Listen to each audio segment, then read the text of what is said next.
And to me, this whole quarantine has been like a psychedelic experience, a global psychedelic trip. That's Shane Mauss, stand-up comedian and science podcaster. And then all of these interesting cognitive biases are coming to the surface too. Everyone's the most themselves they've ever been. The pessimists are the gloomiest they've ever been.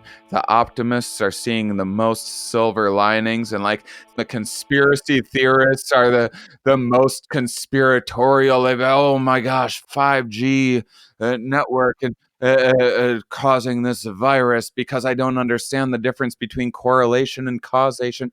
And everyone's doing like a I told you so thing to justify their own nonsense. Join us as we make sense of the nonsense on the Purple Principle with our featured guest, Shane Mauss. I'm Robert Pease. And I'm Emily Corsetti. And in both his long-running podcast, Here We Are, as well as his comedy routines, Shane Mauss has stood up for science at a time when scientific methods and findings are becoming politicized. Or even vilified. Consider the attacks on the science of vaccines from both ends of the political spectrum and how that could delay efficacy of a COVID vaccine. Or the long-running attacks on the scientific global warming consensus. And for the first time in 175 years, Scientific American magazine endorsed a U.S. presidential candidate. And that makes Mauss's decision to bring science onto the comedy stage all the more enlightened, if also a bit chaotic. Welcome to Stand Up Science, everybody. How about a big hand for Matt Isaac, everybody? This is a science crowd, so let's talk about Cialis. My name is Shane Mauss. I'm the host of this show. I'm an academic, which means I have no social skills. Coming to the stage, she's a researcher at the University of Washington. We're going to work through this together. That's quite a welcome. In better and safer times, Shane's stand-up science show brings local scientists and scholars on stage to describe their current research to an audience looking to laugh, drink, and have a great time. In our interview, we asked, how does a comedian wake up one day and decide comedy needs more science? Or maybe science needs more comedy. Or America needs a lot more of both. I'm from kind of a smaller-ish city in Wisconsin. I had what I would call a pretty conservative, like religious upbringing, blue-collar family and everything. And then I always wanted to be a comedian, and I always kind of went against the grain. So because I was raised religious, I went against that. I'm sure if I would have been raised in a household with some like professors or whatever, I would have gone against whatever they were saying. But regardless, I had an interest in science that grew as I became a comedian, and I started a podcast called Here We Are, where I interview a scientist each week. I started that about 5.5 years ago, and that's when I started trying to do solo shows, integrating science communication into comedy. And so I wanted something that wasn't as reliant on being like punchline heavy and like set up punch. And so I put together the show of stand-up science as a way of bringing science to the masses a little bit more. So each city that I could travel in, they could kind of actually get and see and hear from local professors and what they were doing in town and start these fun conversations. Mm-hmm. So then how would you define an independent comedy show? And so when I say independent comedy shows, I mean like rather than doing a comedy club and going to the Chuckle Hut in Beaverton or whatever, and working there all weekend, I find like little indie music venues that do like one night only kind of events. So I find like 200 seat like indie venues, and I do my own marketing. So that's what I mean by independent, kind of a DIY model. Got it. So, Shane, have there been any occasions when the audience has kind of pushed back on the scientists, when there's things they just don't accept or understand? So if I were to bring stand-up science to just a regular comedy club, hey, it's Saturday date night, and we're all going out to a comedy show, I mean, people would fucking hate it. They just wouldn't understand what was going on, and it just wouldn't work. And so, yeah, no, I mean, once in a while, there's people just like not interested in the topic. The problem with stand-up science is that just because you're into science doesn't necessarily mean that you're going to be interested in like zebra mussel research or whatever, like the topic that I happen to one of my guests happens to be studying and presenting on. And so yeah, it's a scary show to do. It doesn't always go perfectly. It's fairly experimental. It's pretty much a different show every time that I do it. But it's also, that adds a really exciting element to it at the same time. And Emily, there's definitely some interesting improv moments during these stand-up science shows. There's been scientific studies to attempt to test if they really were outside of their body. It should have been possible for them to be floating around the room and discover up on a shelf like an image or a number, and they can't do it. Like, I wonder if there's a number around here I should memorize quick as I'm watching them operate on my dying body. I better take note of this. Is there a test after this? I better make sure and pick up every detail. And also some informative and provocative moments. Such as this U of Washington professor sharing research on cities whose sports teams have Native American names. Turns out his findings cut both ways against our current political divide. One of the other findings that we found was that although there were these negative effects of being exposed to Native American mascots and people's stereotype beliefs, it did have, ironically, one positive effect, which is going back to identity. When we sent that into the journals, we were roundly criticized for even suggesting there could be anything other than a horrible negative consequence of Native American exposure. And in my opinion, that's just another demonstration of the bias of the people who were reviewing the manuscripts. It didn't fit with their worldview. Their worldview was Native American mascot bad. Tell me why it's bad. But let's bring it back to Dr. Abigail Marsh for a minute. You're thinking about that comment in the Heard from the Herd episode? Yes, exactly. The one about how people with different perspectives come together through shared experience. I really think that contact hypothesis is really all what it comes down to. That's one of the oldest theories in psychology, which is that just contact with people who are different from yourself, especially in a non-antagonistic setting, is a great way to heal these divides. We need more of that contact in this partisan age. So we asked Shane about performing his shows all across our red, blue, and purple nation. Around the potential landmines of hyperpartisanship, echo chambers, and conspiracy theories. If you're going to be a full-time road comic, you're going to find yourself much of your bread and butter is probably going to be more in conservative rooms. But at the same time, artistically, I definitely have kind of a fondness for more of the independent rooms that might err toward the side of being too like hipster or pretentious or whatever, are also just like a hair more comedy savvy. And so I've always prided myself on kind of being able to perform in both types of rooms. So like the liberal side of things ends up on getting things on television, and then the conservative side of things ends up doing more of the like touring kind of stuff. And so people often ask me how much I need to change my material going from like a red or a blue state. And it's less about geography and more about what the room is. I could be in a really conservative room in Boston and then go and do a hip room in Dallas, Texas. So that makes a much bigger difference than it does than geography does. So like liberal rooms versus conservative rooms. Do you find one to be funnier than the other? I would say that conservative rooms are a little more 101, 102 kind of level comedy, a little more accessible. And it's more of just like a, hey, comedy club, that sounds like a neat thing to try out, rather than, just like going to play paintball or something like that. Whereas I would say the more liberal rooms tend to be a little more like comedy savvy.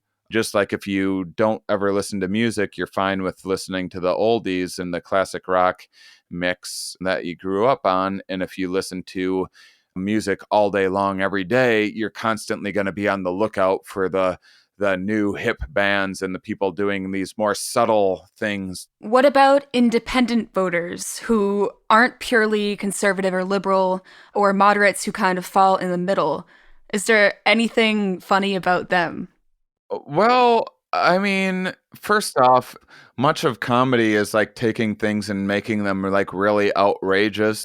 As someone who's a science communicator and someone who does like a lot of material about mindfulness and whatnot, it definitely is challenging to be like, here's the funny way of looking at the nuance and complexity of the many different views in life. That's true. It must be very difficult. But I'm also wondering about other comedians. Are there other comedians you follow, you don't agree with them politically, but you think they're pretty funny? Well, yeah, there's a lot of, I really, really dislike conspiracy theorists, and there's a fair amount of, So you're not a fan. I think they're kind of a little bit sad and pathetic, actually, but I think it's kind of almost bordering on a mental health issue. But, I know I have good friends of mine that kind of got themselves lost in the conspiracy worlds and alienated everyone that they knew and ended up becoming like these real hateful people. And it was just like really sad to see.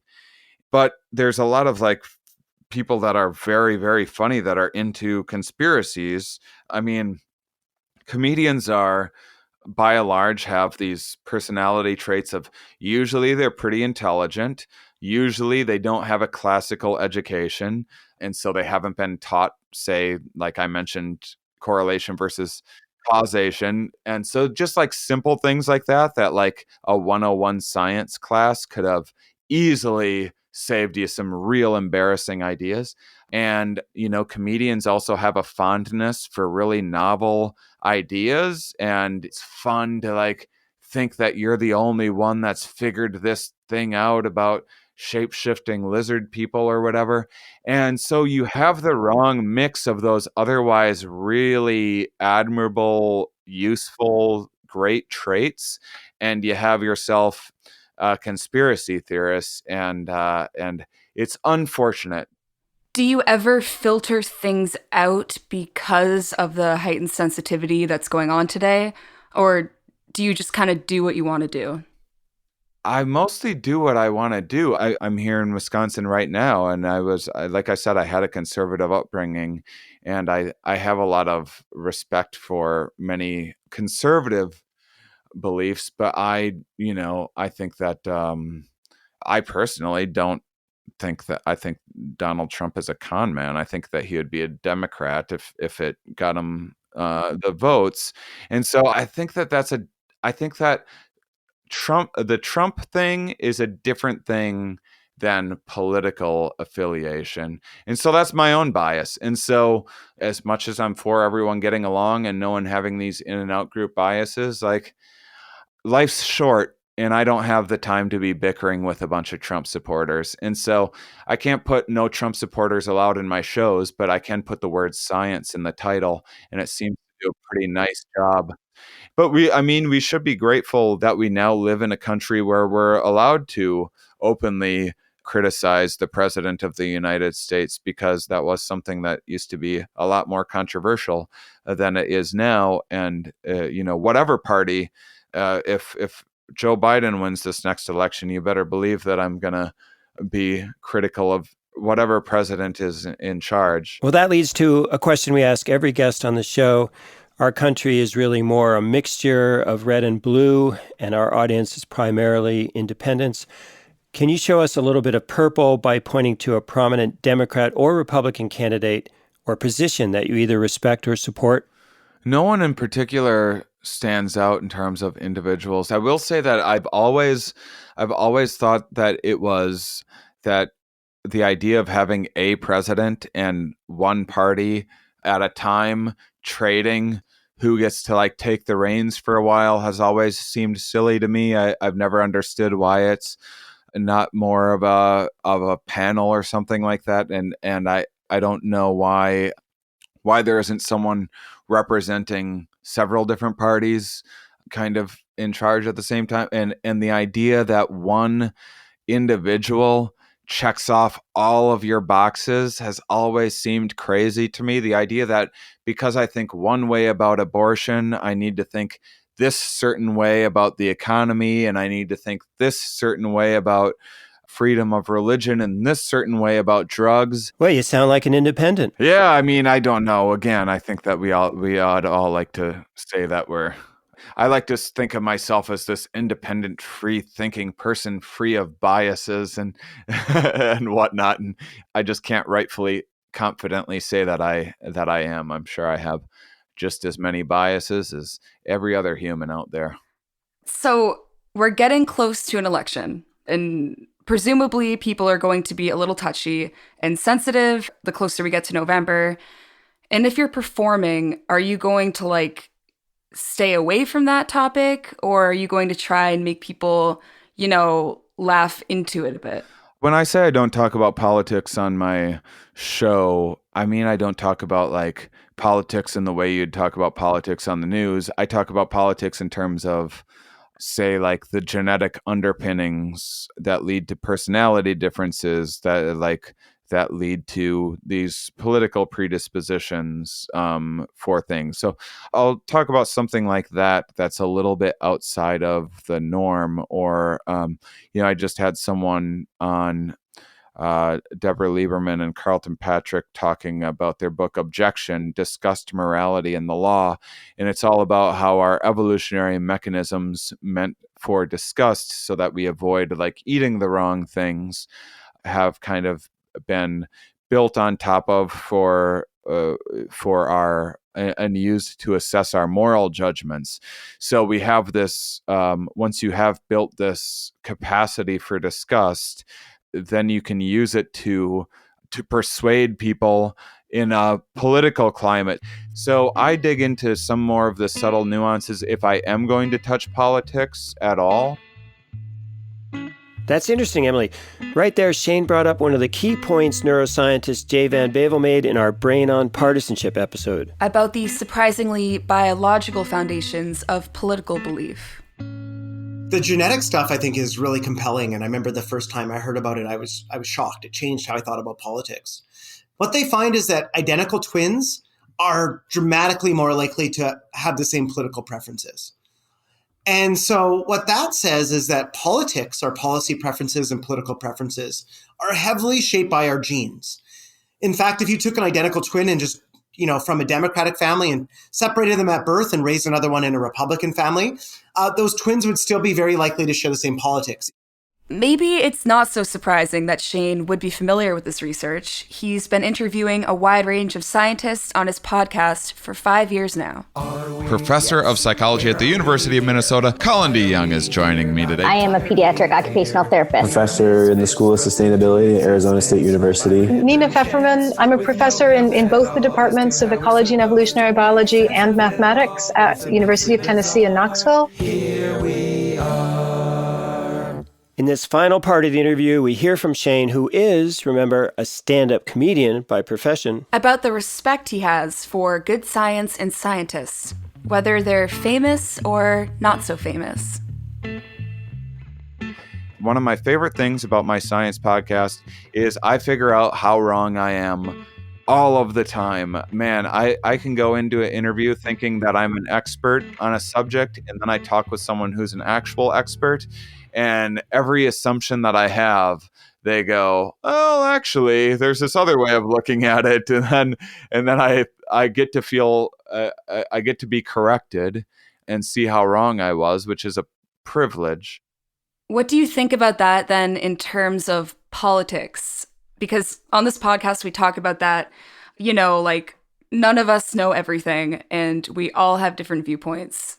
There's a lot of personality differences in that. There's, within personality research, there's these kind of big 5 personality categories: conscientiousness, agreeability, extroversion, neuroticism, and openness. And neuroticism meaning susceptibility to low emotional affects. But so openness is what is your threshold for uncertainty and change and new ideas? And so if you're lower in openness, you'll probably have this trait, meaning a lower or a higher need for closure. And this is something you can put someone in an MRI and you can see their need for closure.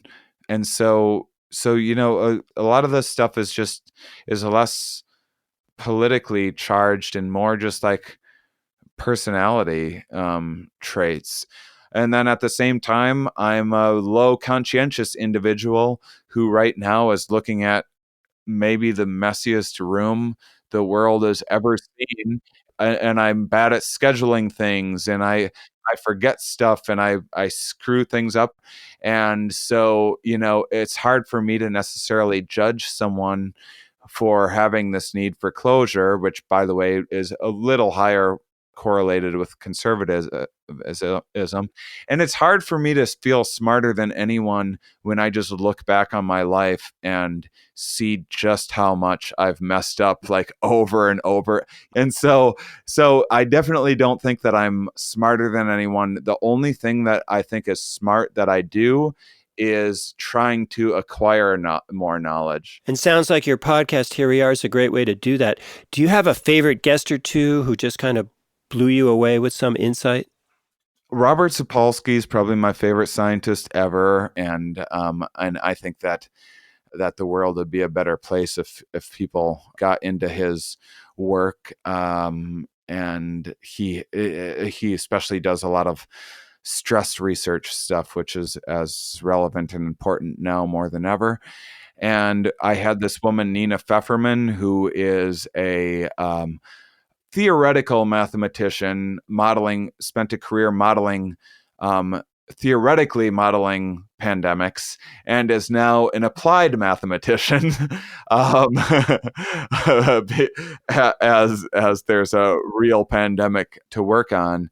And she explained this issue and the from both what is a virus and what is this flattening the curve stuff about, and why are these different political takes on it in a really, really unbiased. And so that was a really, really cool one. I was super proud of it. It felt very important. But I've had so many incredible people. In one of the most wonderful things about doing my podcast is that I don't just get, I could just try to get like Malcolm Gladwell or something like that, or Steven Pinker, for example. I've had him on Stand Up Science. And so it's cool to get these big names and everything, but it's more of a treat for me to get to bring some like unknown scientist that has like 50 Twitter followers and has never gotten to share their work publicly before, and is doing like some really incredible, interesting facet of science. And that brings me a lot of fulfillment that I get to do that. You're listening to The Purple Principle, and that was our featured guest today, comedian and podcaster Shane Mauss, creator of the Stand Up Science comedy show and host of the long-running science podcast, Here We Are. And even if you think you're not interested in science, or maybe especially if you know you're not, it's highly recommended and available on all major streaming apps.